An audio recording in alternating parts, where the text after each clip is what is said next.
حازم هاني لاعب نادي المنصورة، مبروك إنجاز كبير عملتوه لجمهور المنصورة. قول لي بقى شعورك وفرحتك كانت عاملة إزاي؟ أول حاجة بقول الحمد لله قبل أي شيء، وبرحب بحضرتك والكابتن ميدو.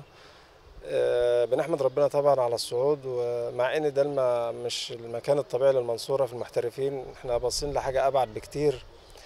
يعني المنصورة مكان الممتاز، بس احنا طبعا فرحانين بخطوة زي دي. ويا رب نكمل عليها يعني، والمنصورة يرجع لمكانه الطبيعي إن شاء الله. حازم هاني عروض كتير من الدوري المصري الممتاز، قول لنا آخرها وخلصت فين، وهل دي أيامك الأخيرة مع نادي المنصورة ولا لسه مكمل؟ هو معلش في الاسامي مش هقدر اذكر اسامي، بس في عروض كتير الحمد لله. بس دلوقتي انا لحد دلوقتي على ذمة نادي المنصورة، وتحت امره في اي وقت. ولما الموسم يخلص ان شاء الله نبدأ نفكر بقى هنجدد هنمشي، واللي فيه الخير يقدمه ربنا يعني ان شاء الله.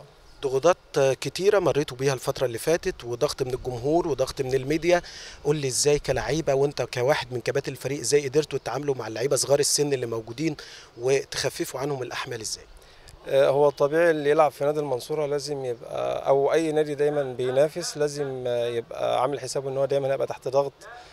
دايما هيبقى في صعوبات، مش هتبقى الدنيا سهلة زي ما هو مفكر او زي ما هو متخيل يعني. بس الحمد لله قدرنا نتعامل معاها، وكان معانا لعيبه خبرات، لعيبه كبيره قدرت تحتوي اللعيبه الصغيره.